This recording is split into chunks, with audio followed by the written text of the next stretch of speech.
Hoe weet ek dat ek God regtig ken? Johannes antwoord is, ek gehoorsaam sy gebooie. Net wel hy sê nie, gehoorsaam sy gebooie, sodat jy God kan ken nie. Hy maak nie die gehoorsaam van wat God sê, 'n vereiste, 'n voorvereiste kennis van God nie.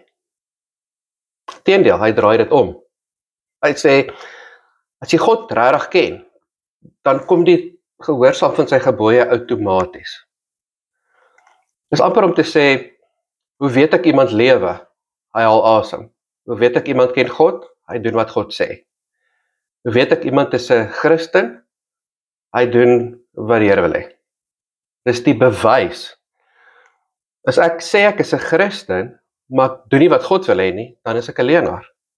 Dan ken ek God nie regtig nie.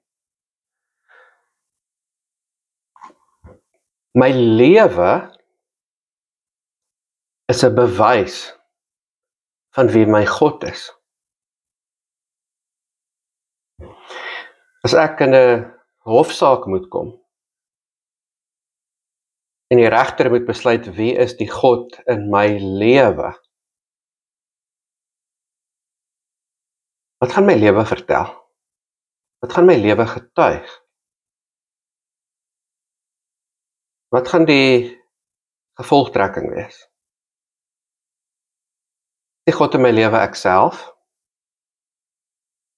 Die God in my lewe my geld en my besittings? Die God in my lewe my werk? As ek moet getuienis inhandig van wat ek vandag doen en sê, en hoe ek dit doen, en waarmee ek besig is. Wat vertel die getuienis in my lewe, wie is my God?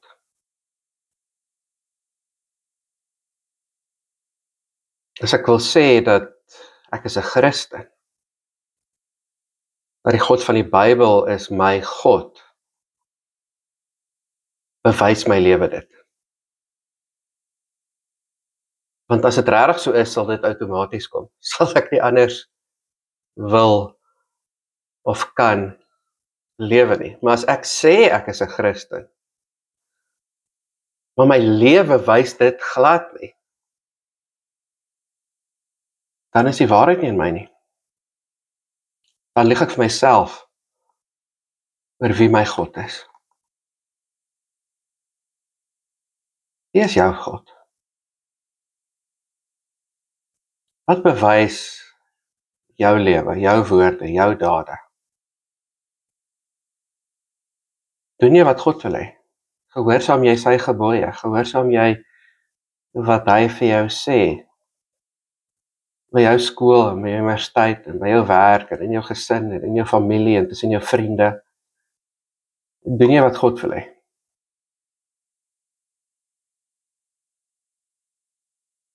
As ons hom ken,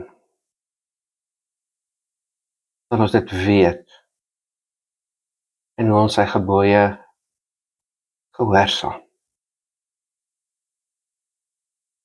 Here God, dankie dat U ons ken. Dankie dat U ons eerste geken het. Dankie dat U ons eerste lief het. Dankie dat U Uself aan ons openbaar, dat U vir ons wys wie U is. Here, dankie dat ek U kan ken. Leer my, help my, dat my lewe dit sal wys. Verander my wil, dat dit al hoe meer outomaties sal kom. Dat ek sal doen wat my God wil hê, want ek het U lief. Amen.